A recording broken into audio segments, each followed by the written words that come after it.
Hi, I'm Michelle Perez. I got a lot of questions. Hi, I'm Mike Pincus. I think I may have all the answers. Welcome to the Mike Pincus Fitness Podcast.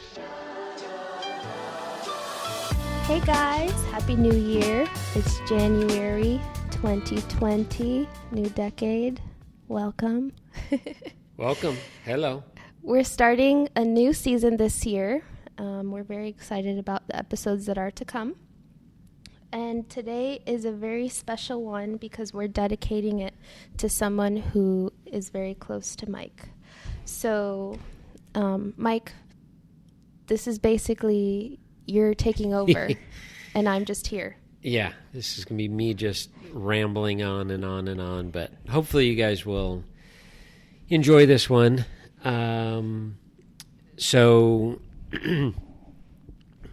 Welcome back. Thank you. You guys were on vacation, and we didn't go anywhere. We stayed here.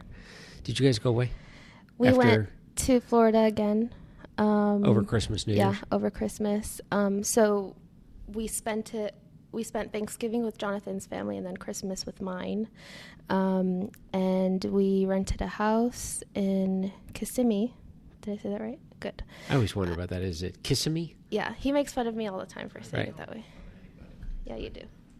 Anyways, we rented a house. It was like 8 rooms and 20-ish people. Wow. So it was a lot of fun. My mom is one of 5, so all of her siblings and their children were there. Okay. Not as many children as you would think because I think the oldest has 4, but there were only 2 there. And then 2 from the next one, 2 from the next one, 1 from the next one, and the youngest doesn't have kids yet. So it's a good group. Yeah, it was fun. Perfect. We ate a lot, played games. The house had a pool and a jacuzzi that was heated. Perfect. So it was really good. Yeah, we stayed here in California and froze. Yes, I saw that. Yeah, it was a little chilly. And it rained too. Oh, yeah. Because when we got back... It snowed here. No way. Not here in Thousand Oaks, but my parents who live in Vegas left. They went to leave the day after Christmas, and they couldn't make it back to Vegas. They drove, and they couldn't make it back, so they had to stay another day, and it was because the roads were closed due to snow. Wow. The Cajon Pass was closed, and then a section on the 15, both directions were closed. So that's crazy. Yeah, and they say we don't have seasons out here. We got back to Ventura, and we're like, the hills are green. Oh, yeah. What in the world? Yeah, it was crazy. Well, very good. Glad you guys are back. This episode's going to be, I will be able to get through it. I will try my hardest. A very close client of mine passed away just before, December 13th. Mm-hmm. He passed away. And I haven't had, I think I've had one other client over the years pass away. And it's always difficult when anybody. How long did you train him for? Pass away. This gentleman, 21 years. Wow. Yeah. And so, and I'm going to get into how this all went down and everything like that, but I'm going to keep it as uplifting as possible. And the main reason I wanted to talk about this is this is everything. I can sum up everything I do and why I do what I do in this one episode. Because this is the man that really, really pushed the whole human connection for me and taught me about human connection without me realizing that's what he was doing. So when I look back at, we had 37, 38 episodes last year, and they were all based around the foundation of human connection. It made sense that we're going to start 2020 talking about the guy that taught me really all about it. So I'm going to start a little backwards, and then I'll go forward and then tie it all together. So we got news that he finally passed away on Friday. I think it was Friday, December 13th. I think that was the actual day.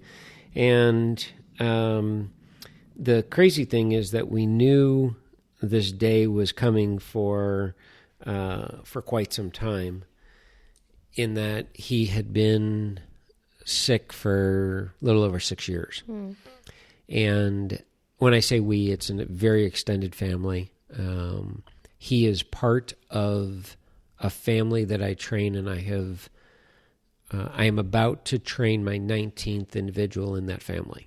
In the total of 23 years that I started with the first person of that family. Wow. And Jimmy was not the second one in the family, but he was probably third or fourth in the family that I trained. And like I said, I'm about to start this next week with the 19th individual. So it's a very, very large family. And we all knew that he had gotten sick 6 years ago, and it was a very slow process for him to leave us. And when it finally happened, it caught all of us by surprise. Not that it was happening, because we all knew, we were around it, we understood, and the doctors were explaining everything. And I continued to train him up until 6 months prior to him passing. So the last 6 years, while he was basically living in a wheelchair, I still trained him, range of motion, trying to get his strength going, and so forth. And one of my other clients, who's part of the family, part of this group of family, she's new to the family, but she's a trained therapist. She only knew Jimmy in the last 4 years, so she only knew him once he was sick. And we were all at the funeral, and, it was kind of lively. I mean, it was held at the Canyon Club here in town, which is a kind of for those who are not here in town, it's kind of a House of Blues type feel. And it had to be someplace that was large, because there were 250, 300 people there. Wow. So it was crazy. It was a pure celebration of life. Yeah. Everybody gets there. Everyone's, not a whole lot of tears, but everyone's kind of upbeat, and, we knew this day was coming, and we're good. And she told me 2 days later that she knew this was going to be a bad situation. She had, as a trained therapist, she said she looked around the room, and everybody was just too okay with this. And she said, this is, excuse me for saying, basically she said, this is going to be a shit show, an emotional shit show that none of you guys are about to experience. You have no idea you're about to experience it. So it just kind of shocked all of us, because, as she explained to me, we had 6 years to say goodbye, but none of us said goodbye. Because he was still around, and we, joked around with him, and he was able to communicate a little bit here and there. So we never really had our goodbyes. Yeah. It's not like when somebody, unfortunately, gets killed in a car accident, and then you're just instantly mourning their death. Right. This was a very slow process. So when I got the news on Friday, that Friday afternoon, that he had finally gone, his nurse called me and said it happened. He passed. And I said, okay, again, we're all good. And he said, yeah, it was very peaceful, and he went in his sleep, and we shut the machine off, and he just went to sleep, and he was good. I'm like, great. And he says, you good? I'm like, yeah, I'm good. No problem. And Lisa was home listening to this, and she had to run some errands, and I'm sitting there, and I said, all right, I said, I thanked the nurse for taking care of him for the 5+ years that he did by his side, 24/7. He had nurse care 24/7 for 6 years. And this was the main nurse that was just unbelievable, just great. And so we hung up, and Lisa left, and I'm just sitting in our room, and out of nowhere, it just hit me. And I was like, what is this? And I've never... Look, my best friend was killed when I was in my early mid-20s, and he was in his mid-20s as well, early 20s. My grandfather, who I was extremely close with, he passed away. My grandmother's passed away. We've had my sister-in-law passed away. My mother-in-law passed away. So we've had, a fair share of people dying. But I've never experienced true loss. Yeah. I thought I had. But when people say, oh, really sorry for your loss, oh, okay, I had no idea what that meant. Mm-hmm. This was absolutely somebody ripped my heart out and threw it against the wall. And being that I had never experienced before, I had no idea what it was. Yeah. So to be completely vulnerable and open and honest here, I literally cried myself to sleep. And I woke up and I wrote I just had the feeling that I wanted to do something, say something, scream top of my lungs. I just couldn't imagine how anyone else that knew him was feeling. Mm-hmm. So I went, for any of those who are listening to this on Instagram, I just made a quick post, and I'm just going to read this. You guys can see his picture on my Instagram feed. It's myself and Jimmy and his wife. Her name is Lisa. And what I wrote is, and this kind of sums it up, but I'm going to go a little in deeper on this one. Let me introduce to you my Jimmy. This man taught me how to live an enriched life. This man taught me how to love someone with everything you have. This man taught me how to be a daddy. This man taught me how to be carefree and dance whenever you get a chance. This man taught me that I don't know shit about music. I lost so many sushi dinners to him. This man taught me what it means to be a husband. That's his beautiful wife who he adored in the picture. This man taught me about life. I had true honor of being his friend for 21 years. He was never on time for his workouts, but deep down I didn't care what I would do for one more workout. And in quotes, hi, I'm Jim Miles. It's good to meet me. Rest in peace, my friend. And that was, Jimmy had, his name was Jim Miles, Jimmy, Jimbo. He had all these nicknames. And he had all these one-liners that he would go by. And he would be in a extremely important business meeting. I mean, he is meeting the heads of state within his field. And he'd walk up, and the average person would say, it's a pleasure to meet you. And Jimmy just very nonchalantly would put out his hand and say, it's a pleasure to meet me. And you just kind of say, and you would say, pleasure to meet me. Pleasure to meet you. What did you say? And then he would say, oh, it's a pleasure to meet you. And you're just sitting there, and he was just so smooth about it, and you had no idea what just happened. And it was that human connection icebreaker, and he'd make you laugh. So starting in the beginning, Jimmy and I... He sounds like a great guy, by the way. Oh, unbelievable. Absolutely. Just the salt of the earth. And we should all be fortunate enough to have a Jimmy in our lives. So how we met, 1998, we started... in 1996, I started training Jimmy's brother-in-law, Albert, who I still train to this day. We've been together 23 years. Going on 24 soon. And through the family, I met Jimmy, and Albert was getting some really good results from our workouts. And suddenly Jimmy calls and says, hey, I want to work out. And I said, okay, great. And he said, we need to buy fitness equipment. Can you meet me? Where do we get this equipment? And I said, well, at the time, it's the fitness store, which is now RX Fitness. And he said, can we meet this Sunday? I said, this Sunday's Mother's Day. He's like, I know, but I'm not a mom. I said, okay, but your wife. And he's like, yeah, but this equipment's not for her, it's for me. I said, I see how this is going to go. Yeah. I said, well, I'll tell you what, I'll meet you in the afternoon. It's Mother's Day. He's like, okay, that's fine. And that was Jimmy. Not being mean or anything, but it's just like, hey, what does this have to do with her? Yeah, I'm one of them buying the equipment for me. Yeah. She may use it.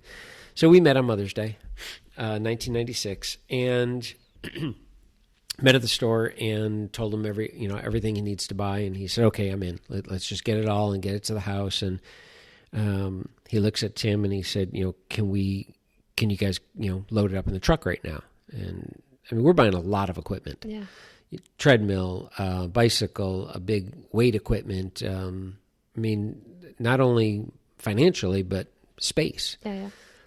And Tim says, did you bring a pickup truck? And he says, no, in your truck. Like, you must have a delivery truck. And he says, yeah, it's Sunday. It's Mother's Day. We don't work today. And he says, okay, so what time can you be there today?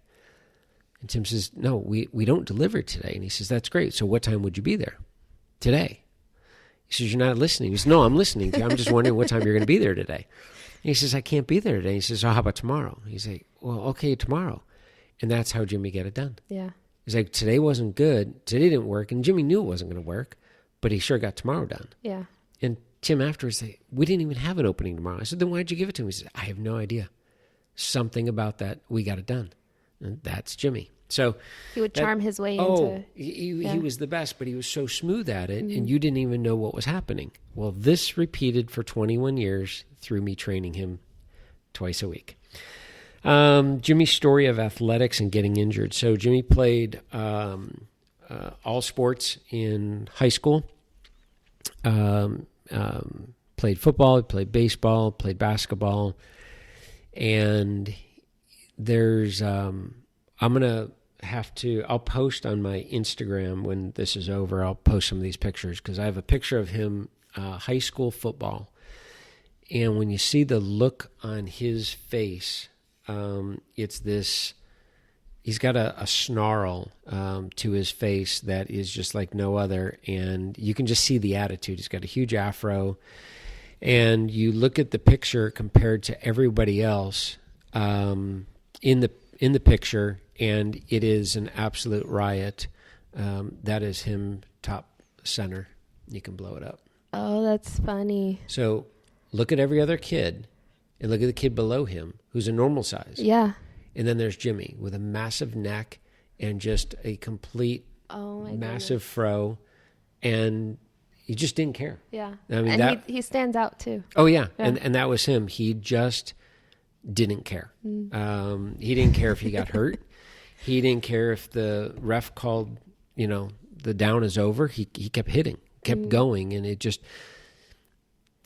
just did not care when it came to that. So he got injured quite a bit in playing sports, and those injuries eventually caught up to him and haunted him later in life. And he, all the way up until the very end, denied the fact that he needed a trainer. He did not like the fact that he needed me. And it just that was probably one of the best parts about all this is he said, I could do your job. I could teach you how to do this. Yeah. I said, yeah, and the great part is you're paying me to train you. He said, I don't understand this. Why can't I do this? So in his house, he it's a one-story house, but there was only a section of it that was upstairs. And it was the master bedroom, and then off to the other side was the gym. The door was closed always. So they'd have friends over and giving tour or whatever of the house, and people would say, well, what's that? The door's closed. And Jimmy says, oh, we're not allowed to go in there. And like, what do you mean? He says, no, don't go in there. Don't open the door. Don't open the door. And people, what's the big deal? Open the door. No, we cannot go in there. Mike's not here. That's Mike's room. They're like, who's Mike? And he look at him like, you don't know who Mike is? I'm sorry. If you don't know who Mike is, I can't let you in there. They're and probably people would thinking this guy's crazy. they thought he was crazy. Yeah. Or what's he keeping in there? Is there a little Mike in there? What is it? And he wouldn't say anything. And they'd go back downstairs and be wondering what's in that room. And a lot of people had no idea. Well, somebody would finally open the door and it's a weight room. It's a gym. He says, yeah, but that's Mike's room. We're not allowed in here unless Mike's here. And that was the running joke. Yeah. Like, did you work out at all since you saw me? Well, no, that's why you're here. Okay, dude, I'm here twice a week. There's 5 other days you could be doing stuff. He says, well, that doesn't make sense because I'm hiring you to train me. And if I could do stuff when you're not here, then I don't need you to train me. And clearly I need you to train me. So why would I be doing anything on my day off? Yeah. That doesn't make any sense. And he would sit there and rationalize with me, and I started believing him. Like, go. Well, yeah, you're right. You only need to work out twice a week. Yeah. But the reality is he loved to run, and he was a jogger and enjoyed that kind of stuff, and would never train for anything. The Agora Great Race, 13 miles. Was it Well, they had a 10K, and then they had a half marathon. I believe it was a half marathon. And they have a 5K. He signs up one day and does the full 13 miles off trails and everything. No training for it. Wow. Partied the night before, drank his drink that he loved, Dewar's and water, and was hungover, overslept, probably had 5 hours of sleep, and crushed it. Absolutely just destroyed most people in his age group. Wow. Came hobbling back. I saw him the next day. He is a wreck. His legs are killing him. His ankles are all jacked up. His feet are destroyed. And he just basically said, put me back together. I said, I'm a fitness trainer. I'm not a physical therapist. What were you thinking? Mm-hmm. It's like, it's a run. People do it. Why can't I? People train for that, Jimmy. Train, schmain, whatever. He's like, I'm an athlete. I said, no, you're a financial advisor that sits at a desk all day. You used to be an athlete. And so we would go back and forth with these conversations. And he was a true athlete. Throw a perfect spiral, hit a golf club, play tennis. Wasn't the best golfer, but he could play. Throw a perfect frisbee. I mean, just anything athletic he did fine. Not fine, he was great at it. One of those gifted people. Completely. Mm-hmm. So the fact that he needed to hire a trainer to stay in shape just irked him, and I was the best person to get underneath his skin and just throw it at him all the time. Yeah, I can see that. Man, it's amazing. So we started training, and a couple things that kind of come to mind along the way. So we were scheduled to train twice a week. Typically Tuesday, Thursday, 5:30 p.m. Jimmy holds the record for the most no-shows of any client I've ever had. Really? I have a 24-hour cancellation policy. I would be in his driveway, and I would see on my phone his office line, or I would see the cell phone, and I'd answer it, and he's like, hey. I said, where are you? I'm on my way. I said, I know you're in your office. No, I'm not in my office. You saw my cell phone, right? Yeah, dude, you forwarded your work line to your cell phone. I know what you're up to. You're sitting in your office, which is in Westwood area, so it's off the 405. Without traffic, it's a half hour. With traffic, he's over an hour behind. And he would say, I'm on my way. Sit tight. Where are you? Jimmy, I'm in your driveway. Okay, I'll be right there. I'm just getting on the 101. No, dude, you're not even in the garage of your office. No, why are you arguing with me? Okay, Jimmy, fine. He would show up. An hour later. Sometimes he'd get there at 6:15. He had this thing of he'd say, okay, we have time, right? I said, you have 15 minutes. He's like, well, how's that? Why do I have 15 minutes? I'm here, you're here. Why wouldn't I have an hour? Jimmy, I've been here since 5:30. I said, yeah, I know, but I got here at 6:15, so I now have an hour. No, dude, I need to be home. I have a family. They don't need to see you.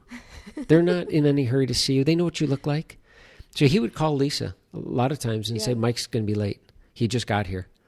And Lisa would laugh and go, Jimmy, he didn't just get there. You just got there. No. And I've been here. He just got here. I don't know what he was doing, but he just got here. And now we're going to work out. So and Lisa funny. Would laugh and be like, okay, whatever. And so half the time he would show up late and say, okay, now I have to, he called it, I have to take a Pincus. I'm like, what did you say? And he said, yeah, I got to take a Pincus. Okay, great. I don't know. Okay, yep. So he'd be sitting on the toilet and talking to me behind the door. And he said, so how's your day? And I said, dude, I'm not talking to you. I said, would you finish up and let's go? And he's like, well, you can't talk to me? Well, you want me to hold your hand? And he's like, no, that'd be weird. I'm like, but no, talking to you while you're taking a dump is not weird. So he no-showed more than anybody. He averaged, 1 year, I actually calculated it up. He was scheduled for 2 workouts a week. He averaged 1 every 10 days. He would always be late. 1 year I actually took a picture of Elmo the doll Elmo, sitting on the gym floor behind a barbell.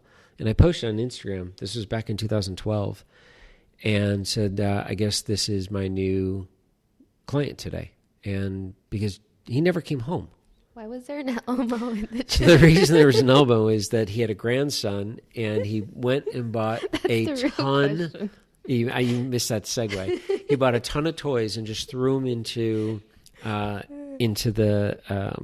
gym. Oh, okay. And I walk in one day. I'm like, "What are we doing with all these toys?" He's like, "Well, these are for Jude." I'm like, "That's great, dude. You have no other space for these? I got to clean this up every time." He's like, "Come on, what do we care?" That's funny. So I sat and stared at Elmo for an hour waiting for Jimmy, and he never showed up. Never remembered that he was training. I would walk in the house. It was the relationship I always had. I would just walk in and say, "Hi, I'm here," and Lisa, his wife, would be at the top of the stairs. To her left is the bedroom. To the right is the gym, the health, workout gym. And Jimmy would be in the bedroom and yell, "Tell him I'm not here." And Lisa would look at me at the top of the stairs and say, "He's not here." And I'm looking at her and I said, "Lisa, he just said that." And she would say, "Nope." And he's like, "Tell him I'm not here." She says, "Okay, Jimmy's not here." And the two of them, and I'm just sitting there like, and I start walking up the stairs. She's like, "What are you doing? He's not here." Yeah. I said, "Lisa, he's here. Jimmy, get up. Let's go." And I'd go into the bedroom. He's laying under the covers, just relaxing. He always had like 2 or 3 dogs on him, big Doberman dogs. And he's laying there. He says, "I'm not here." I said, "I'm looking right at you." He's like, "Nope, you have no proof you're looking at me." I said, "We are talking right now." He says, "Nope, I think you're hallucinating." I said, "Are you working out?" He says, "How can I work out when I'm not here?" And it's a straight face, and I'm getting so frustrated at him. And to this day, I mean, it would piss me off. Yeah. Like, dude, get up, let's go. Sometimes he would, sometimes no. And one time in particular, he said, come here. And I'm getting closer, and I didn't know what he's going to do. I can imagine what he's going to do. And I get closer, and he grabs me, pulls me onto the bed, and just lays on top of me. So that he didn't. He's just laying there. And I said, "Dude, get off me." He's like, "I don't hear anything." And he says it with a straight face. And you just, I mean, all of his buddies that he does this to, it wasn't just to me, that are listening to this can know exactly what I'm talking about. So another day that I show up, he opens the door and he looks at me and says, "How much?" I said, "How much what?" "How much for you to go away?" I said, "I'm not going away. We're working out." "Nope." "How much? Give me a price." I said, "I'm not giving you a price." He said, "I'll double your hourly to go away." I said, "No, not happening." He says, "I'll 2.5 times." I said, "No." He says, "Look, I know you have a price. I'm just trying to figure out what the price is." I said, "If I accept that price, then I could be bought." He says, "Oh, I know you could be bought. There's just a number." He said, "Give me the number. I'm not working out today, so leave." Yeah. I said, "No, I'm not leaving." He said, "I'm not working out. I'm closing the door."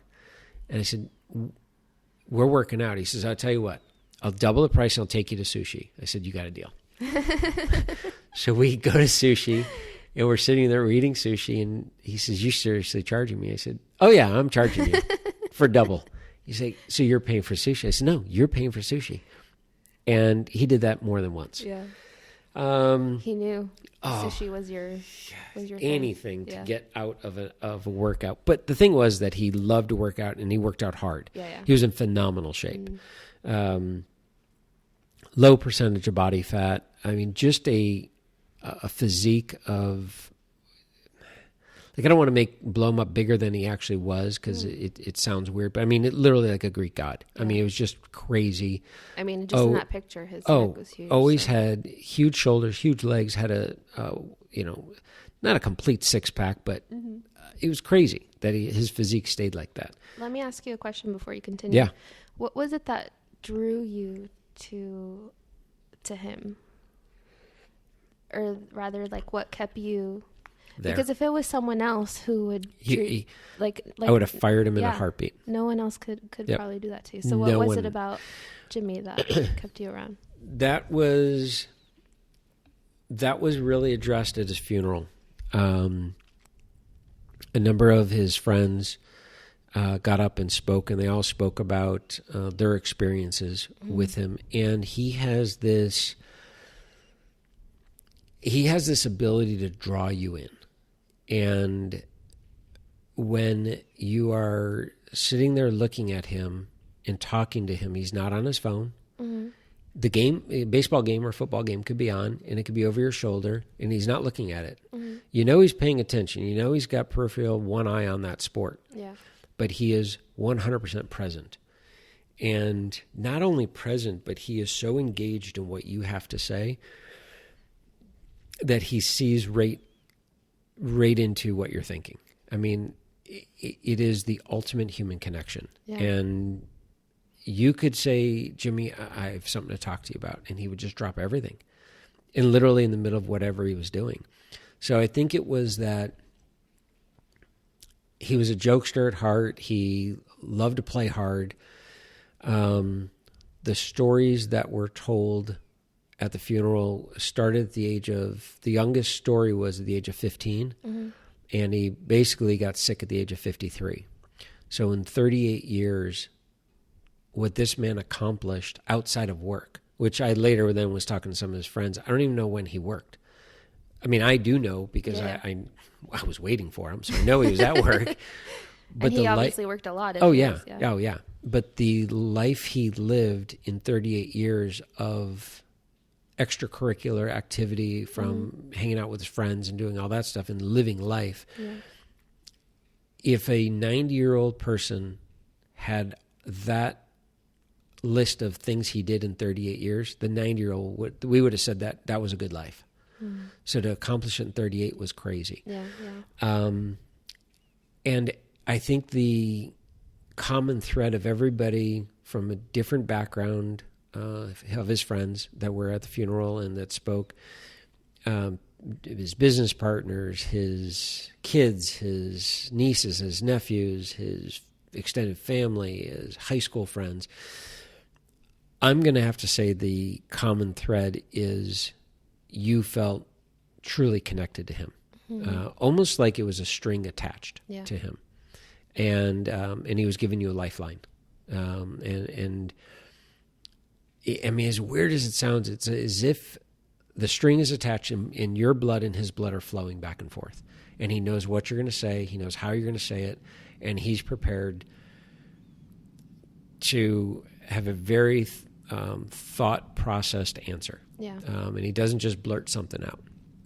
It also almost seems like, just from what I'm hearing, that he was very, like, he was a jokester, but he was also true to, who he was and how he felt. And he, from what I've heard, it doesn't seem like he, hid or, sugar-coated anything. No.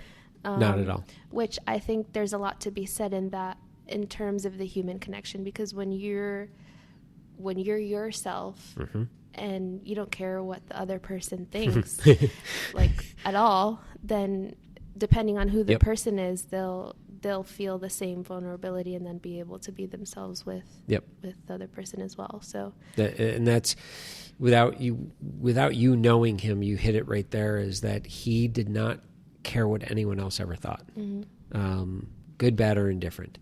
And which then allowed him to be truly himself. And it allowed him to help the other person be more open, or the other person would feel more comfortable around him, rather. Along those lines, one of the stories that was told at the funeral was one of his business partners, a guy by the name Brian. Brian spoke that Jimmy worked in the financial industry, financial advisor, and within the financial advisor, within the company, he was always, I shouldn't say always, but towards the end of his career, in the last big part of the end of his career, he was ranked number 2 in the company worldwide, in production. But nobody ever met Jimmy Miles. Nobody knew he existed because he refused to go to all of the awards banquets, wasn't for him because the award is like, look, I'm doing what I'm doing because I care about my people and I'm good at what I do, and great. And he worked on the 23rd floor, and he had a very small team at the time. This was before Brian came on board and his brother Jeff. And one day, Jimmy decides to go up to the 24th floor, which is the main headquarters, if you will, of this company, and goes in with a bunch of packages. And I'm assuming if I remember correctly, the story is he's delivering a bunch of packages like gifts and everything. Well, again, financial advisors, you're number 2 in the company in the world. You expect you're going to be wearing a suit and sport coat and tie and slacks and looking nice. Yeah. This guy walks in with a baseball cap on backwards, Rolling Stones t-shirt, flannel shirt over it, jeans, shoes untied. And he's holding a bunch of packages, and he walks in, and the receptionist says, "Can I help you?" And he says, "Oh, no, it's good. I'm just delivering packages." She says, "Oh, who are you with?" And he said, "Excuse me? Well, what delivery company are you with?" He said, "I've worked on the 23rd floor for 20 years. I'm one floor down." She says, "I'm sorry." He said, "Yeah, Jim Miles. I'm here to deliver packages." And the look on her face was, "Oh my gosh, you do exist. Yeah. You're Jim Miles." And he's kind of looking at her like, "What is your problem?" Well, we all laugh at that going, dude, because nobody got to know who he was, because that was one of his many traits is he wouldn't tell you who he is. He wouldn't tell you what he did. He wouldn't tell you how great he was. He wanted to know what you did. Yeah. So he would meet some of my clients, and they never got to really know who he was. You had to spend time with him. You couldn't figure him out in an hour. The average person, you get an idea. Not him. There's no way. He would find out everything about you, though. And he was amazing at asking questions and getting to know you. And he truly cared about people. So one of the stories, getting back to him and who he is, though, he, I don't even know how it came about, but he became very good friends with Pete Carroll. Pete Carroll is the coach of Seattle Seahawks now. At the time, he was the USC coach, football. So he became good friends with Pete. They had done some stuff together, raised a bunch of money for some charities. Pete calls him one day and says, "Hey, you want to have some fun?" And Jimmy's like, "I'm down." He says, "All right, meet me." I don't know if it was at his house or meet me at the school, midnight. Wear a hoodie. He's like, "Okay." Jimmy doesn't ask any questions. He just goes. Yeah. Whatever he wants to do. Jim and Pete Carroll go down to the streets of L.A. with hoodies on. And he did tell me, he says, "No jewelry." And he's like, "Okay, I don't wear jewelry anyways." He's like, "I just want to be clear." And they started going and talking to homeless people. And just the two of them. No bodyguards, nothing. And to talk to homeless people. Find out what makes them tick. What are they doing? Why are they out on the streets? How can they help them? Not to give them money, but to give them advice. Kind of encourage them, "Hey man, what's life? Why does life have you down?" And here's Pete Carroll. I mean, this is the height of his career. And he would pull his hoodie off, and these people are looking at him like, "You're Pete Carroll." And so Jim got to witness, in his eyes, one of the greats, Pete Carroll, doing this. Yeah. And Jim was in awe. I said, "But that's you. He was just the one that invited you for the ride to go along and do it, and you did a great job." And so he would just sit. They were out till like 4 a.m, just walking the streets of L.A., talking to random people with no publicity, no cameras. Nobody knew they did it. I only knew because probably a day or two later, he told me what he did. I said, "Well, how did that come about?" He's like, "I don't know. Pete said, let's do this." Like, was the cameras? No, said, "No, just the two of us. No bodyguards? No, it was fine." I'm like, "So what'd you do?" He said, "Talk to a bunch of people. Try to encourage them. Move on with your life. Do something. Figure out what you want to do." That was Jimmy. It was just crazy. Yeah. So, his thoughts on relationships. So his relationship with his wife Lisa was extremely unique.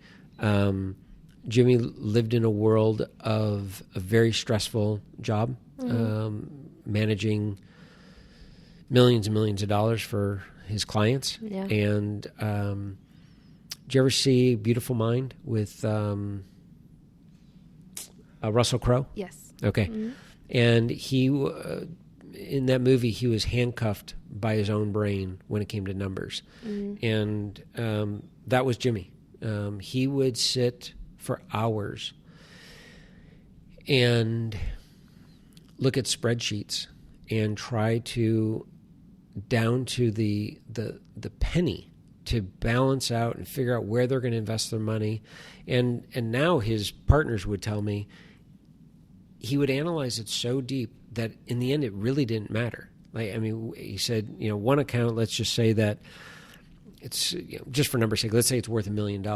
And Jimmy would tweak where they're investing it. And by the end of the year, that account may make an extra $40. That was it. So, but Jimmy looked at it, but that's $40. Yeah. And I don't want to lose 40. So if I don't want to lose 40, I might as well make 40.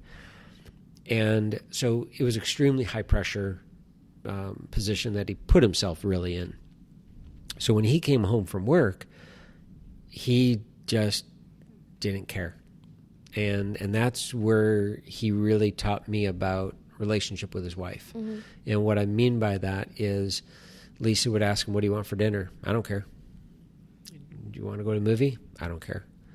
And she would get so frustrated. She's like, what do you care about? He says, as long as I'm with you. He's like, I don't care where we eat. I don't care what we see as long as I'm sitting next to you. Do you want to go to friends? You going to be there? Yes, I'm going to be there. He's like, fine.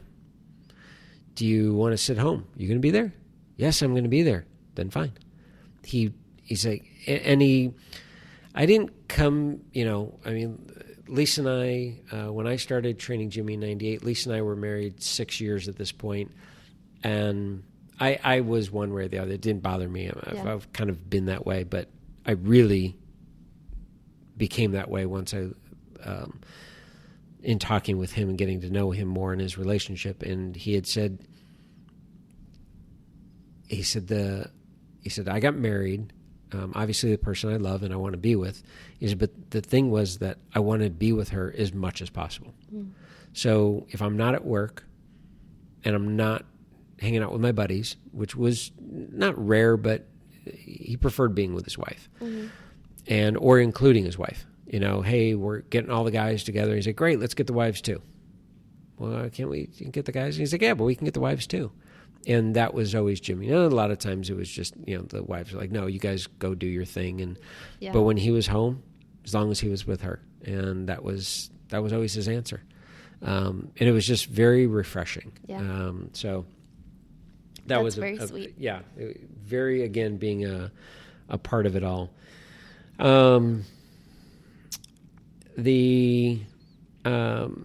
So right around somewhere around 2010, and I'm a little foggy on the exact dates, but 2009, 2010, he decided to put together an organization to help kids through his work, and raise money for kids and kids in need and educate them and so forth. So he got really big into charity, and he put together an absolute massive evening.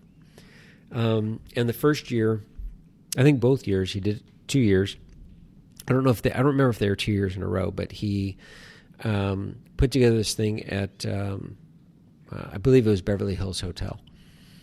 And he pretty much single-handedly put this thing together and then started pulling people in, but it was his idea. Yeah.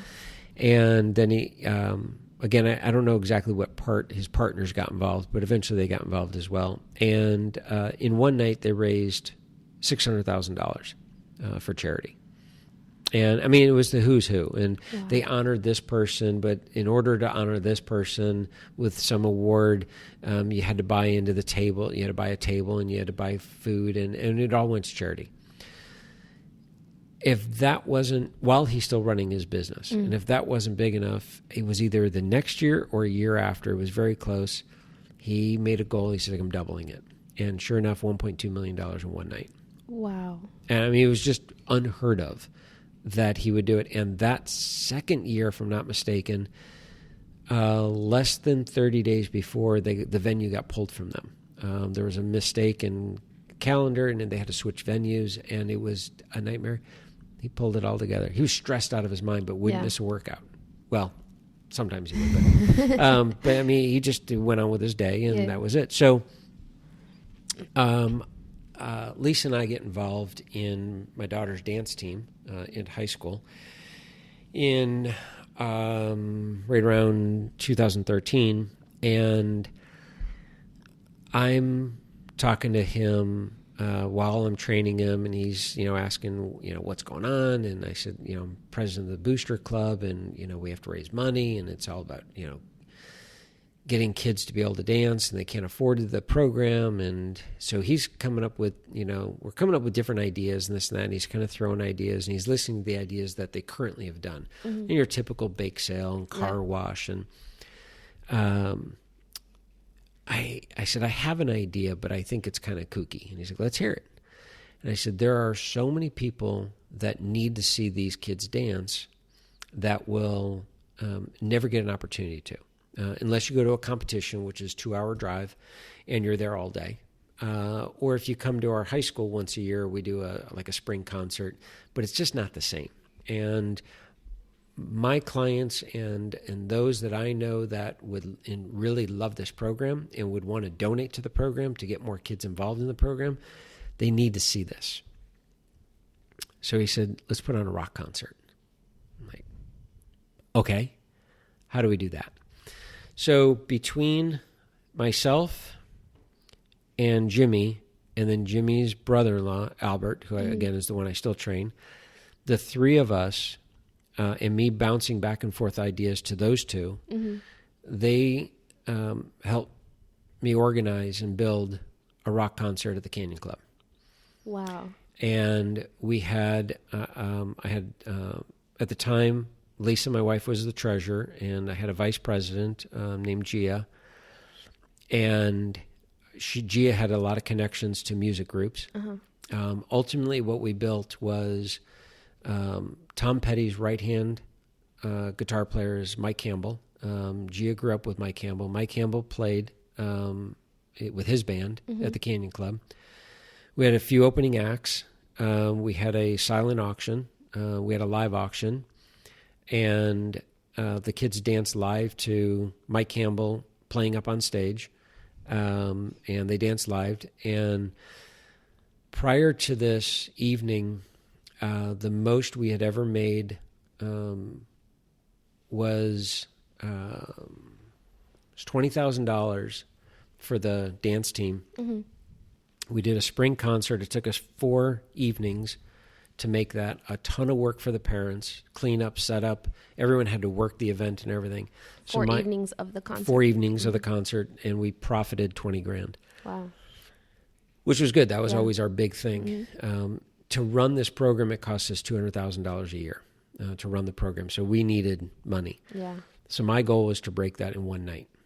And I ran up against so many obstacles. All these parents told me, you can't have a rock concert. The principal will never allow it. I told Jimmy, I'm like, he's not going to allow it. He says, go talk to him. So I went and talked to the principal. I said, I'd like you to be at the rock concert. He says, there are going to be alcohol served. I said, yes, sir. I understand that's a problem. He says, no problem by me. It's off campus. I said, well, a lot of parents said there's going to be a problem. He says, I will be there. I said, great. We got the Canyon Club donated to us that night. And in one night, I didn't hit my goal, but we got pretty close. And one night we profited $17,000.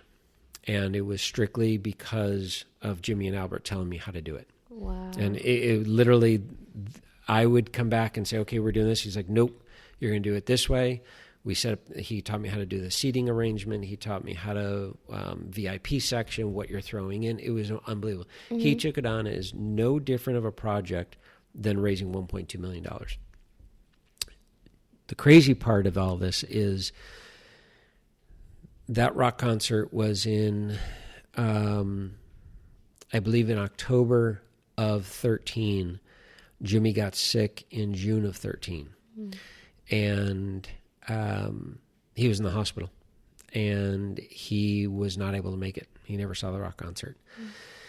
And the day that the kids started showing up at the Canyon Club, and if you ever walked in, it's like a house of blues. And these kids do not come from, most of the kids on the dance team do not come from a wealthy background. Most of these kids have never been to a live concert ever, let alone in a venue of any sort. We had them all driven over there, and I was there waiting for them, and they walk in, and they're literally, their eyes are lighting up looking at this. They're looking at the stage and the decorations, they thought we did it. And I'm like, no, this is the way it comes. And they are freaking out. I mean, some of them are crying. And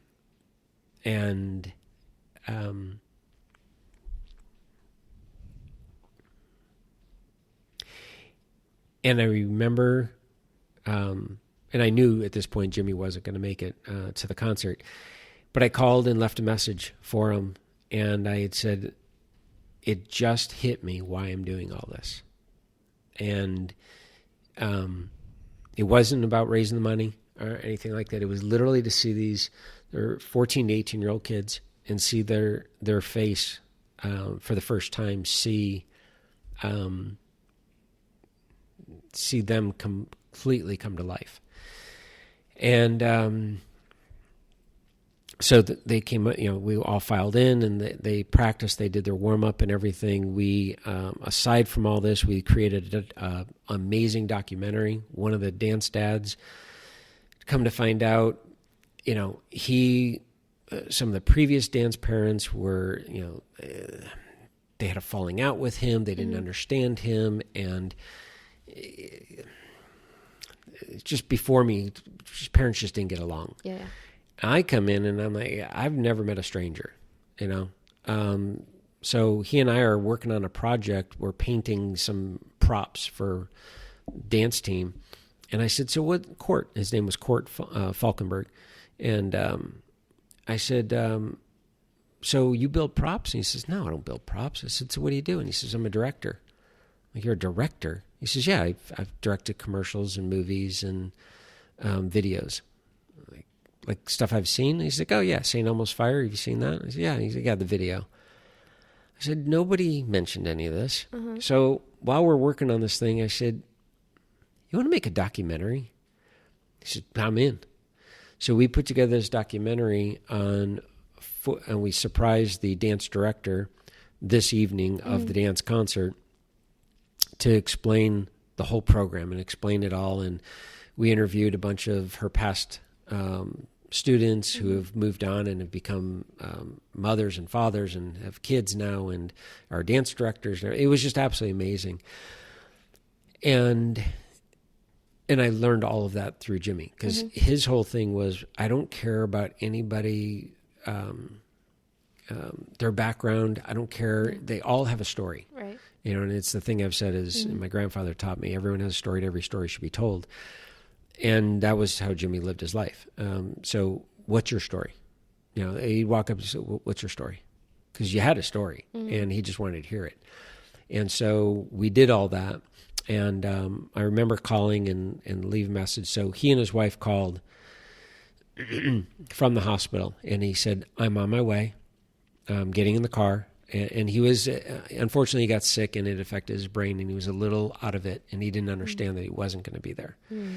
And Lisa, his wife, called me back and said, he's not coming. I said, I knew that. Don't worry. We'll save his seat. And so we did. We kind of had a little booth saved for him and everything, but he never made it, never saw it. And unfortunately went downhill quickly. So he never really got to understand what he helped create. I explained it to him and to the best of his knowledge, and he got it and everything, but it was crazy. And so that was him really teaching me of what it felt like to truly give without expecting anything in return. And I had never experienced that before. I didn't come from a family that gave to charity or received charity.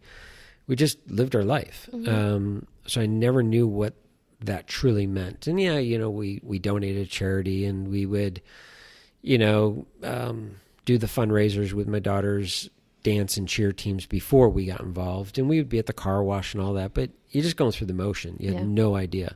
To really see this and be a part of it, it was life-changing. It was really cool. So when just some of the little things that, again, me getting you guys to understand who he is. So I started training Jimmy in 98. Savannah, my oldest daughter, was born in 94.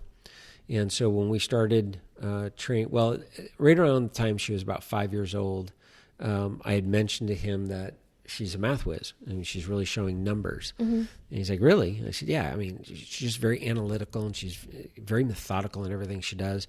She would take a box of crayons, 28 crayons, dump them out, and reorganize them the way she wanted, the way she thought they would be. At 5? Yeah, at 5 years old. That's awesome. I would pick her up. I picked her up one time from, and I'm telling all this to Jimmy, so that's why I'm telling you guys this. So I pick her up from preschool, and the teacher, I'll never forget, this teacher said, so we kind of have a problem, but it's not that big of a problem, but it is a problem. And I said, okay, what's the issue? I'm like, what did she do? She says, no, she didn't do anything. I'm like, okay, then what's the problem? She says, well, we worked on art today, and we did coloring. I said, great.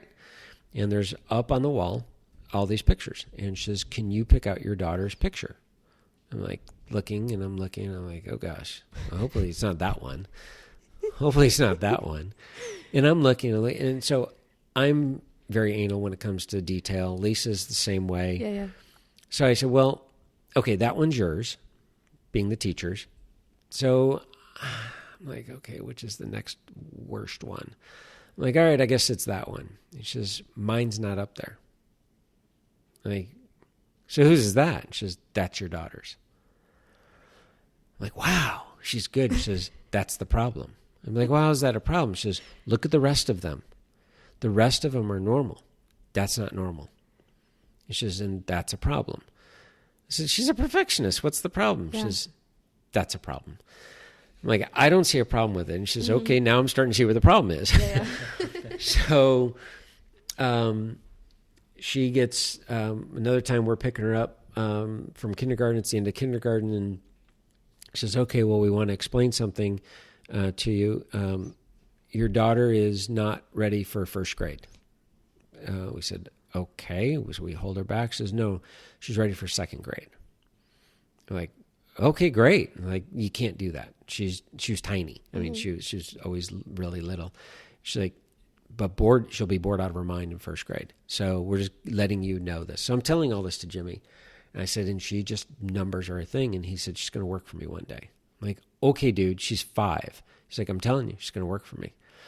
Savannah's now 25 years old, and she is part of the research team for Jimmy and works for him. She interned with him for 2.5 years while in college during summer and Christmas break.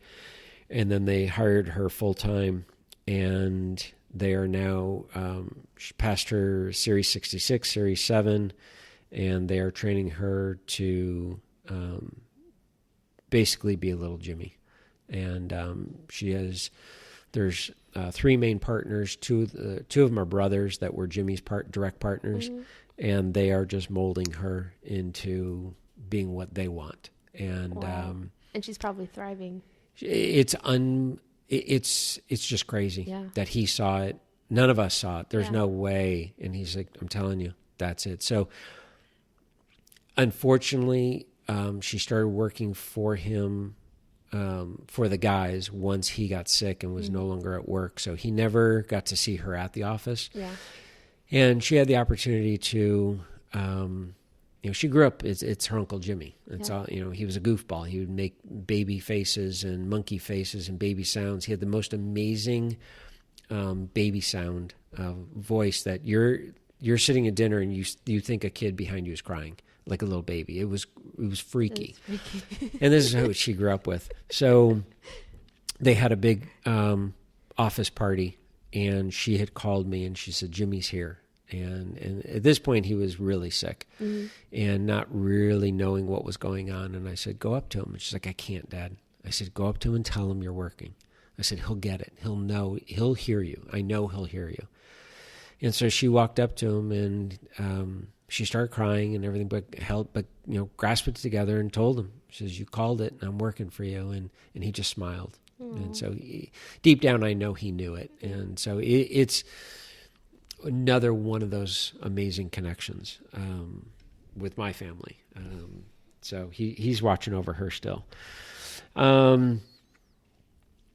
So Jimmy shows up to one of our workouts, and he's holding his shoulder, and he's kind of moving his arm around, and he's wincing. And I said, what did you do now?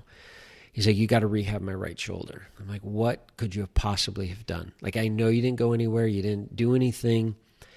He said, well, I left work the other day, and I'm driving by the high school. I'm like, no, Jimmy, no. It's going down.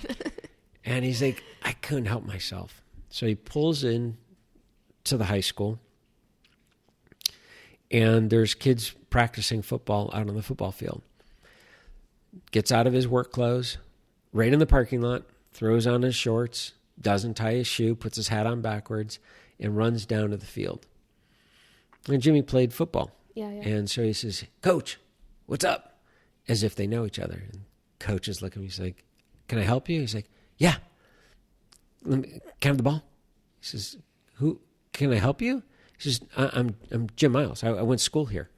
Now, I don't know if he actually went to this school or not, or if he was just driving by and he happens to see the school. And he said, okay. And he says, no. It's okay. It's okay. Give me the ball.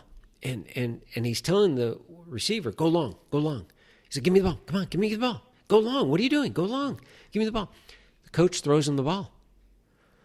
And Jimmy just takes it, and the kids look at him. He's like, go long. And Jimmy just chucks it. Perfect spiral. I don't know how many yards. And just right at the chest, and the guy catches it and runs back. And he's like, all right, give me another ball. And the coach, he says, who are you? He says, it's good. I went to school here. And he sat in practice, no warm-up, nothing, just chucking the football for these kids, one after another, hour and a half, nonstop. Wow. He's like, all right, all sweaty, needed his workout. Jumps in the car, comes home. I see him the next day. He's like, you got to rehab me. I'm like, what the hell's wrong with you? I said, one, it's kind of creepy, like a little pedophile. He's like, well, I'm not in a white van. Yeah. I said, but dude, you didn't even know anybody. I said, did you introduce yourself? Did you sign a waiver? He's like, what a waiver? He's like, I was throwing football around. We probably had so much fun that day. Oh, he had a blast. Yeah. And he didn't care. Yeah. And chances are his wife was waiting for him for dinner, and he was late. He was late for everything, always. So jumping forward back to the funeral, they gave the event planner gave about 90 minutes, maybe 2 hours worth of time for speeches. Mm-hmm. By the time his business partner, Brian, second to last speaker to go on, the event planner came up to Brian and said, you have 2 or 3 minutes to talk. Now, Brian's speech is probably 20 minutes, maybe 15 minutes, 25 minutes, let's call it. And at this point, we are 45 minutes late to the gravesite. And Jimmy's casket is sitting up on stage at the Canyon Club. I'm looking at my watch going, you guys, like, what is going on here? So the event planner comes up to Brian, says, you have 3 minutes or whatever. And he looks at her and he's like, with all due respect, points to the casket and he says, that guy has never been on time for anything. He's not going to be on time for his funeral. And she looks at him and he said, you could leave now.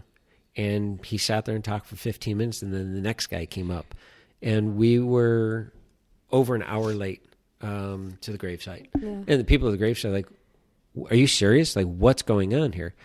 And in Jimmy's world, it's like, what? Yeah. I'm not going anywhere. I'll be there when I'm there. So for him to stop and play football, that's fine. Yeah. He'll eventually be home. That's great. I showed up at Albert's 4th of July party one year at the beach, and all of a sudden I hear my name scream, Pinky. And I turn and look, and a football is coming at my head. Thank God I caught it. As I catch it, I am leveled into the sand. And I mean, literally, we just walked in. I may have had stuff in my hands. I have no idea. You want to say hi to the family and everything. And he buries me into the sand and just pummeling me into the dry sand and won't get off me. And I'm screaming, and I'm so mad at him. And he's laughing. And I said, what are you doing? He said, you have the ball. I tackled you. I'm not playing a game, dude. I'm not part of this. He's like, but you have the ball. I tackled you. And he reasons with you like, why are you so ignorant that you don't understand me? Yeah. You caught the ball. I tackled you. I'm like, could you please get off me? So I train clients. To this day, I still train clients this way. If we're going to do any kind of dumbbell exercise, we use what's called power blocks. Power blocks are, for those trainers that know this, that you can Google it, and it's a type of dumbbell, but it's square and two different handles, and you pick them up, and it literally says power blocks on there. Is that the one that has multiple weights? Yeah, multiple weights. So it takes up a lot less room. So prior to Jimmy, I would, and it didn't happen right away. Okay, so again, I'm in 98, so let's call this 2001, that he suddenly picks up on something. And that's what was great about him, is his attention to detail. Maybe a little off, a little slow here or there on certain things, but once he had it, you're done. So I'm holding the stability ball, and he's going to lay down and do a dumbbell chest press. So I said, as I said many other times, to many other clients and to Jimmy before, I said, Jimmy, go grab the dumbbells. Starts walking over to the power blocks, stops halfway, turns on his heels, comes over, and grabs me. And he's just standing there, and he's grabbed me. And I said, what are you doing? He said, what? I said, what are you doing? He said, what?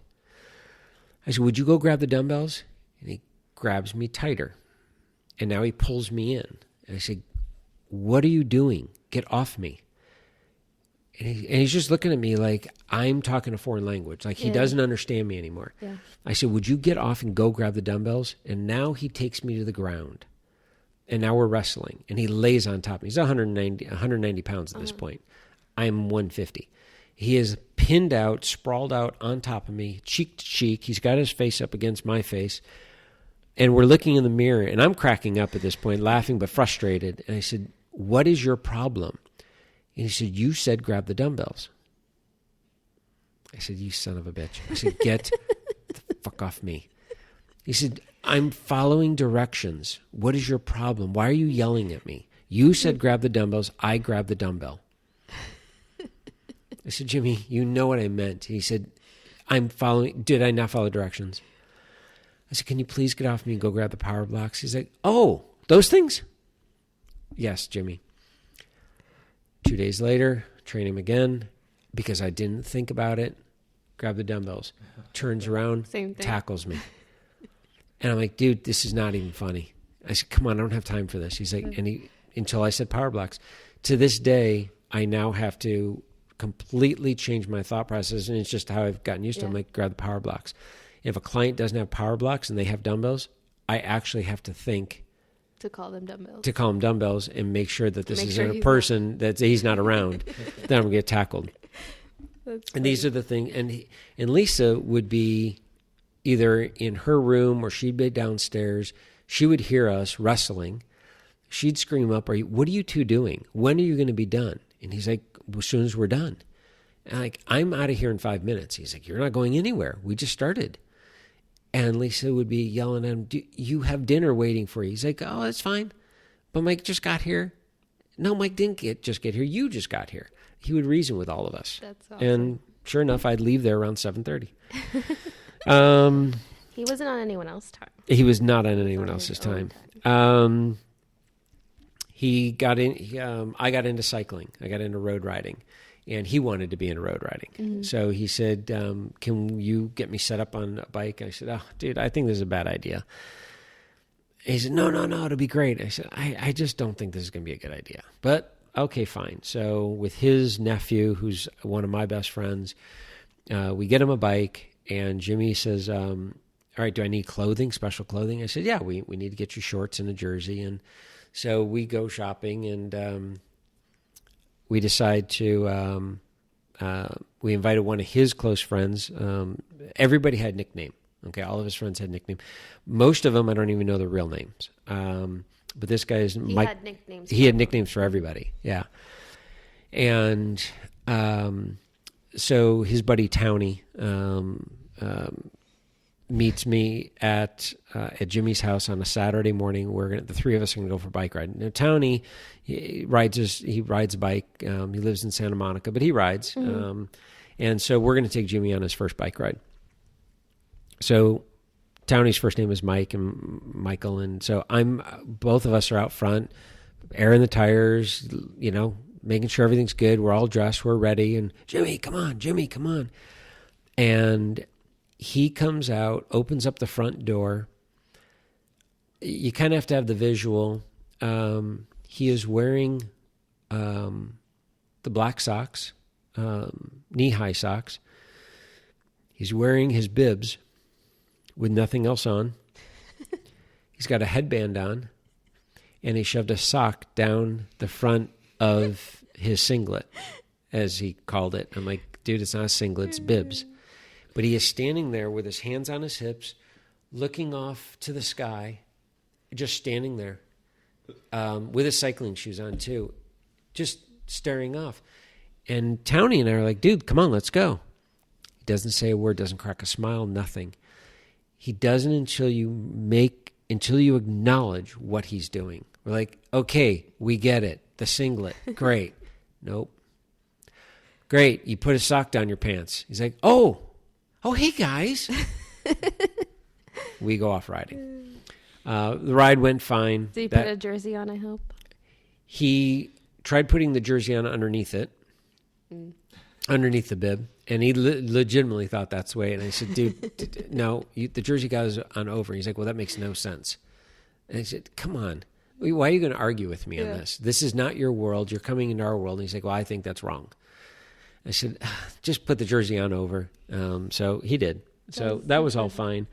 And I'm kind of bouncing back and forth here, time frame, but you're getting an idea. So Jimmy's son, Sam, is going to have a bar mitzvah. You have a bar mitzvah when you're at the age of 13. Mm-hmm. So Jimmy finds a band, musical band that I don't even know where he found them, but they're a cover band, tribute band for Rolling Stones. That is his all-time favorite band. Stones, Led Zeppelin, Neil Young, classic rock. Mm-hmm. But the Stones are number one. And this band is called Sticky Fingers. So Jimmy finds the band. Lo and behold, we find out afterwards, the band doesn't do weddings. They don't do bar mitzvahs.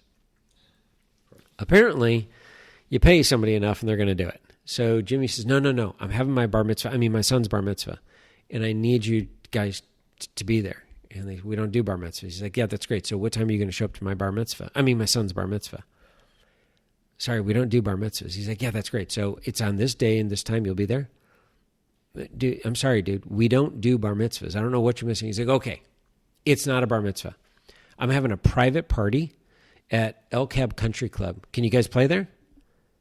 And the guy's looking, he said, no, you just said it's bar mitzvah. He's like, no, I changed it. It's not a bar mitzvah. It's a private party. And the guy's like, okay. He said, great.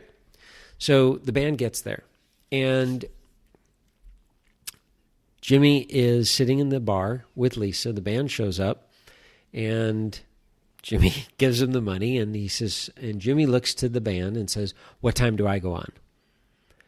And the band says, what are you talking about? And he says, no, what time do I get to sing? He said, you're not singing. You hired us. And he says, that's great. What time do I go on? And he said, do you sing? And he said, yes, I sing. What time do I go on? I don't know how to make it clear to you. And the lead singer is like, nobody's singing in our band except me. I'm the lead singer. And Jimmy's like, gosh, this is great. What time do I go on? And the singer looks at Lisa and she's like, he's not kidding. Yeah. And Jimmy walks away and says, you guys figure out what time I'm going on, and then I'll be ready. Lead singer looks at his wife and she says, he paid you. He's singing. You guys figure it out. So they're like, oh my gosh, well, whatever. So, he's dressed, with nice slacks, nice shirt, and his hair's combed really nice. I mean, it's his son's bar mitzvah. Yeah. We didn't, like myself included, I knew he was into music, but does he have a voice? So he tells them he wants to sing Paint It Black. And they start playing. He comes out on stage. Everybody, and some of the people knew that he can sing, apparently, but the rest of us were like, what is this? And he kills it. Unbelievable. Perfect. Wow. Paint It Black. And I wish we had some of this. Maybe we can edit in some of the music, because there's going to be 2 songs that you're going to want to edit in and at this point. So Paint It Black is one of them. Halfway through the song, the lead singer, who was moping up against the wall, sitting there just like, I can't believe this. Halfway through the song, he is pushed through the crowd, and he is standing front and center, screaming, rocking out to Jimmy. Jimmy goes to get off stage. The guitar player grabs him. He's like, another one. And the lead singer stayed there. He's like, sing another one. And I don't even remember what the second song was. He was that good. He missed his calling. He was a true entertainer. So that was the running joke. And it was videoed, and it's called Jimmy Jagger instead of Mick Jagger. Mm-hmm. And is it on YouTube? It's not on YouTube. I'm going to have to ask his wife if we can put it on YouTube, because I had actually one of the last VHS tapes. Mm-hmm. She converted it into a DVD. I still haven't seen it yet because I don't have a VCR. And she said it's great. So that was that. Jimmy's 50th, which was 9 years ago, he rents out the Canyon Club for his 50th. Of course he does. Mm-hmm. And it's a full-blown rock concert. Now, I knew that he found the band. It's called the Trip Band. I wanted them actually for my rock concert years later, but that didn't work out. So anyways, so everyone is showing up, and it's at the Canyon, and it's the whole vibe's going. The music is in the background. The band hasn't come out yet. Nobody sees Jimmy, but Jimmy's always late. Come on. Yeah. You're not expecting anything different. Yeah. Lisa's there. And the curtain goes up, the band is there, they're coming out one at a time, and they start playing Led Zeppelin, A Whole Lot of Love. And this guy comes out on stage, and he's you look at him, he's like, oh my gosh, that guy totally looks like Robert Plant. And he's got long curly hair, he's got a hat on, and he starts singing A Whole Lot of Love. And he's nailing it. And we're just sitting there, and all of a sudden, everyone's like, where's Jimmy? Where's Jimmy? And I think it was one of his sons. It's like, that's Dad. Nobody knew except Lisa, his wife, that he was singing this. And all of a sudden, it started spreading around everyone that that's Jimmy. And so he's up on stage in tight jeans, shoved a water bottle down his pants again, sings Whole Lot of Love, finishes the song, pulls the water bottle out of his pants, takes a drink, and then welcomes everyone to his 50th birthday party. And it turns out he had this alter ego. That is epic. Cliff, what the heck's it? I'll butcher it. I can't remember his name, but he had this alter ego, and he would basically say that, yeah, he's showing up, and it would just flip. Mm-hmm. And it was one of the most amazing nights that we all still talk about. Unfortunately, there's no video. There's a video, but the audio didn't work. Mm. And so that one's just in our memory banks.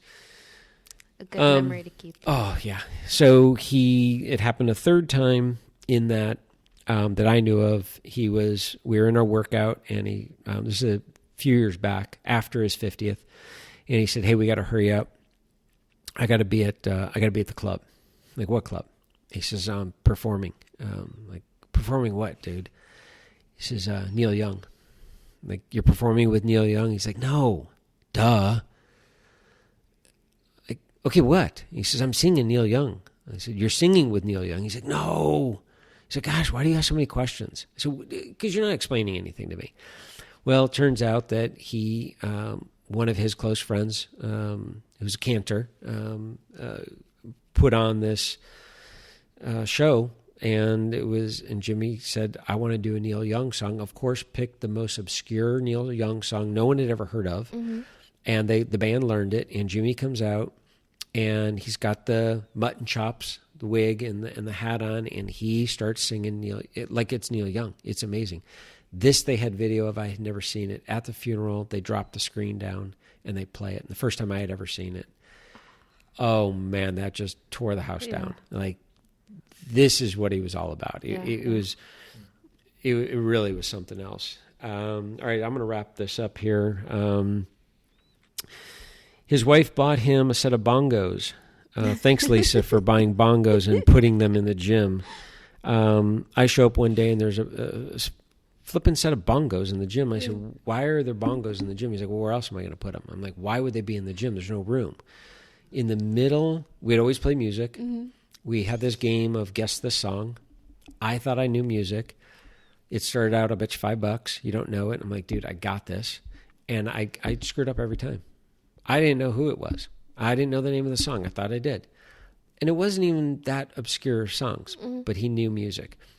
And then eventually we started betting sushi dinners. Mm-hmm. I mean, it really got up there. I mean, I started getting in debt with him. And he's like, all right, double or nothing. And I said, dude, I'm not doubling or nothing. He's like, no, it's fine. He called Lisa one time, and he's like, hey, I think Mike's got this one. And Lisa's like, don't do it. Don't bet him. I said, babe, I got this. I know who it is, and I'm going to win all my money back. She's like, babe, please don't. We're on speaker. And he's like, who is it? I'm like, Led Zeppelin. He's like, gosh darn it, you're wrong. I'm like, you can't be. It wasn't Led Zeppelin. Oh, and she's like, but he wouldn't let her hear because she probably would have gotten it. Yeah. So we could be in the middle of any exercise. He could be having dumbbells, laying down, doing a dumbbell chest press. Rolling Stones, Sympathy for the Devil would come on, and the beginning is a bongo set, and you would hear it. I'm gonna get it real quick here. You got to hear this because it's just crazy.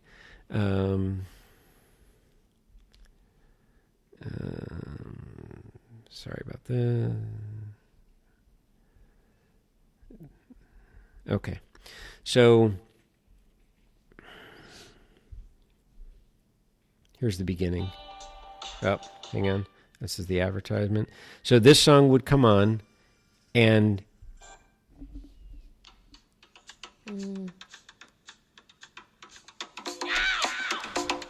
he would jump up the whole song and play the whole song and sing. On his bongos? On the bongos. In the workout room. In the workout room. And I'm just standing there. Seriously? Like waiting, like, okay, good. And that's the whole song. 3.5, 4 minutes, whatever. Every time. And if I could catch it, I would run for the remote control and shut it off. Mm-hmm. But if I didn't catch it in time, nope, he'd sit there and play. Sit there. And it didn't matter. I mean, he could have had weight on his back doing squats, drop it, run over the bongos. Didn't matter what we were doing. That's great. All right, so the last thing that I really kind of set me up to really put me in the right direction with him, and it's something that I try to do in my mentorship. Mm-hmm. And that's where I tell people that I learned so much from him, and how can I take everything I learned and how can I use it in my teachings? Yeah. So Lisa and I were there were two instances. One was our girls were like 6 and 3 at the time. Both Lisa and I are born and raised in Chicago, and we decided that we think it's time to move back to Chicago and just leave everything behind and raise the girls in Midwest values, in Midwest environment, and get away from all the glitz and glamour of Southern California, and stop keeping up with the Joneses and just all that. Mm-hmm. And life would be easier. And we looked into it pretty hard, actually. And there was a short window that we were very serious about it. And I mentioned something to him, and he listened, Didn't say it was a dumb idea, even though it was. But he just sat there and listened, and he said, okay, you could do that. He says, but I challenge you to something a little bit more meaningful. I said, what's that? And he says, you both are raised in Midwest. He says, I challenge you to raise your girls in Southern California with Midwest morals and values. He says, because anybody can go back to the Midwest and raise them with that. Mm-hmm. He said, but let's see you do it out here. And it was the simplest thing of basically saying, you're not going anywhere, you're staying here, and your life is here, and your friends are here, and your business is here, and all that. Mm-hmm. But the way he worded it, it was a challenge. Like, let's see if you can do that. And I don't know if you can do it or not, but let's see if you can. And it was like, wow, never thought of it that way. And he's like, because now you're winning. Because the other way, it's kind of a cop-out. He's like, I get it. I get that you want to do this, but really beat the system. Take on the system. And so we decided to stay. And then he taught me the difference of being, the difference of rich and enriched. This was probably the biggest lesson. Mm-hmm. So Lisa was going to be starting to work full time, and I was going to cut back on my hours, and it was going to mean that I was going to pick the kids up from school in the afternoon, and so I was no longer going to be working in the afternoons. And just rearrange my schedule, and anybody that wanted to train with me had to be before 2 o'clock. Mm-hmm. Well, it's physically impossible for him to do that. And so he was one of the clients that he liked to call. He's like, yeah, when you fired me. I said, dude, I didn't fire you. But it was a time where I had said, if you want to work out with me, it's got to be before 2. That's when I'm done working. And he said, why are you doing this? And I said, well, I want to be there for the girls. My dad, unfortunately, had to work like most people. He worked a lot of hours, and he wasn't around. Didn't have that opportunity, but I have this opportunity. Lisa wants to work full time, and I want to be there. She takes the morning shift, and I take the afternoon shift, and we'll have dinners together all the time. And he looked at me, and he says, you now understand the difference of rich versus enriched. And he says, you are about to live a very enriched life. And he said, all the money in the world means nothing, is if you truly don't understand what the meaning is all about. Yeah. And we would talk all the time about his life versus my life. And I said, my gosh, you could go to LAX right now, get on a plane and go to Hawaii. I have to budget a year in advance. Mm-hmm. He says, I will trade you lives any day. And he says, I've developed this life, and I'm happy with it. He says, but there's a lot of stress that comes with it. Mm-hmm. And he said, you have a very enriched life. And he says, and the day you figure that out, that's the day you're going to be happy. He says, until then, he says, you can buy all the cars, you can buy the house, you can buy the vacations, you can buy all that. He says, it means nothing until you understand what it truly means to be enriched. And so in the 6 years that he was living in either in the wheelchair or in the bed, he still somehow figured out a way to live an enriched life. He had people around him all the time. He had people that loved him all the time. And up until the very end, I mean, it was just an absolutely amazing 59 years. It was absolutely crazy. So it definitely sounds like he lived his life to the fullest. Like, he took completely. every opportunity to just, I'm going to do it. Yeah, exactly. I mean, if he was going to stay at home and stay in bed and watch TV, he was going to do it right. Mm-hmm. It was not going to be half-assed. Yeah. If he was going to go to work, it was full bore. In the office and work to the very end. If he's going on vacation, he's going to vacation hard. Mm-hmm. He did everything to the nth degree. Yeah.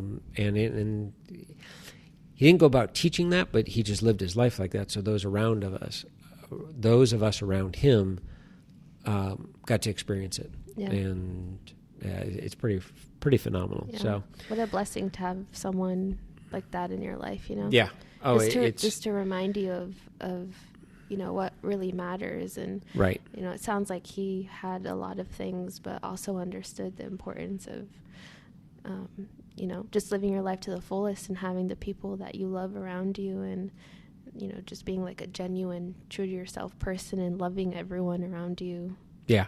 No, and it's at the funeral, one of my newer clients who I've been with 4 years now, knew Jimmy but didn't know Jimmy that well, and learned a lot about Jimmy through the eulogy speeches and everything. And this client came up to me and he whispered in my ear, he says, I get why he was your favorite now.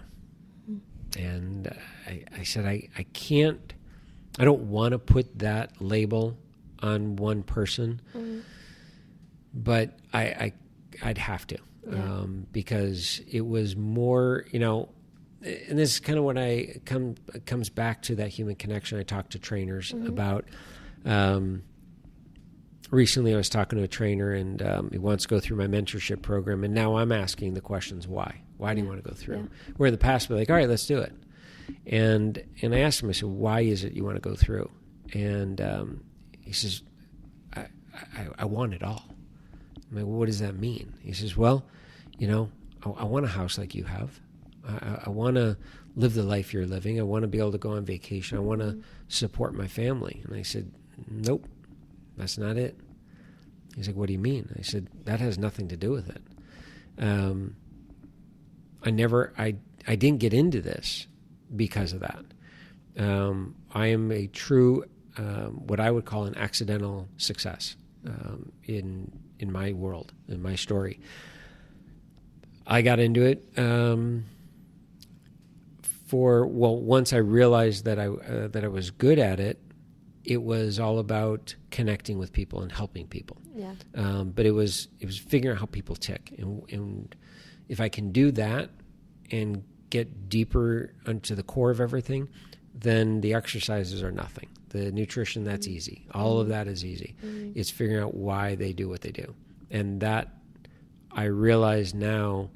He affected me later in my career, but it was definitely in the last 20 years that affected it. And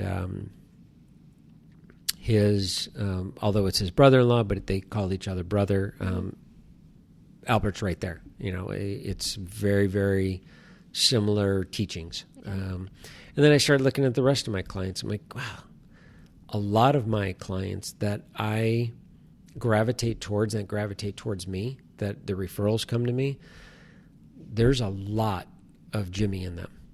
And it's kind of bizarre. And I start looking at all of them like, okay, he's got the same trait. And yet this guy's never met Jimmy and had no idea. Yeah. But yeah, I can see that in them as well. So there's definitely that. I definitely have to say that there's a lot of Jimmy in you. Wow. I think that's why you attract people that are that way too, because you have that ability to, make people around you feel comfortable and open, and you have that talent for human connection. So without crying.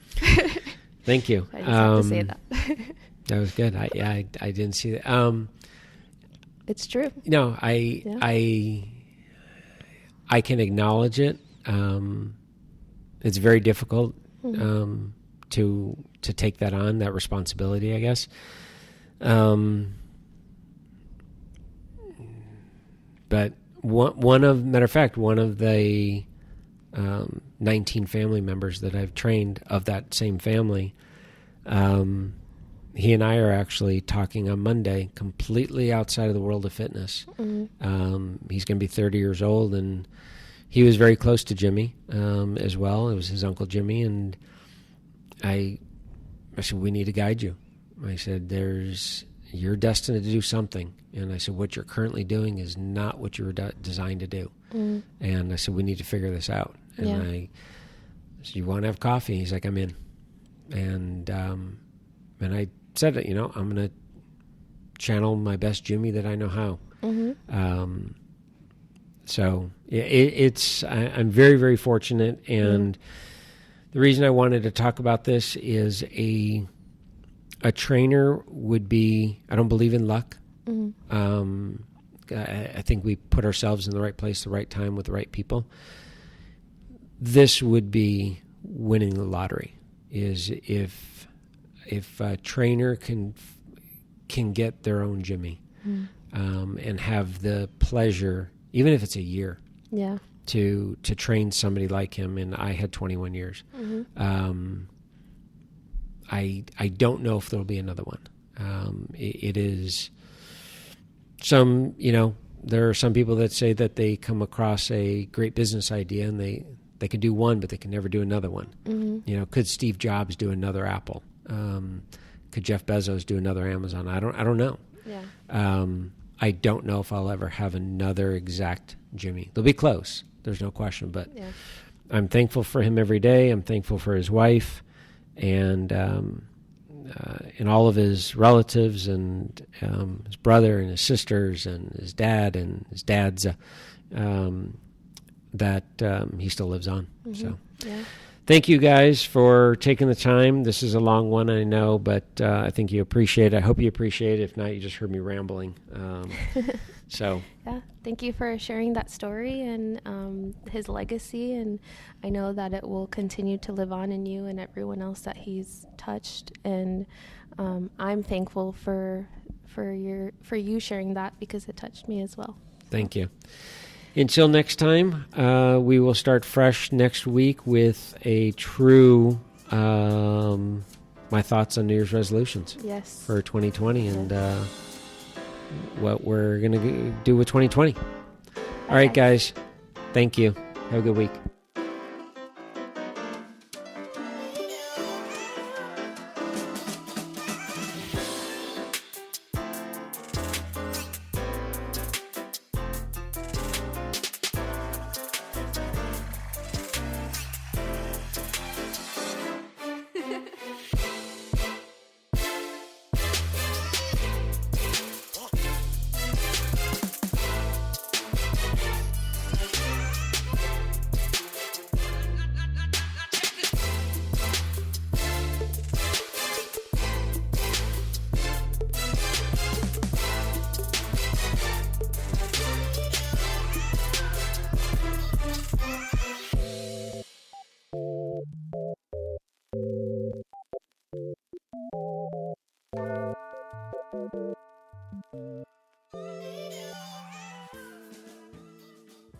All right, ready? I am What ready.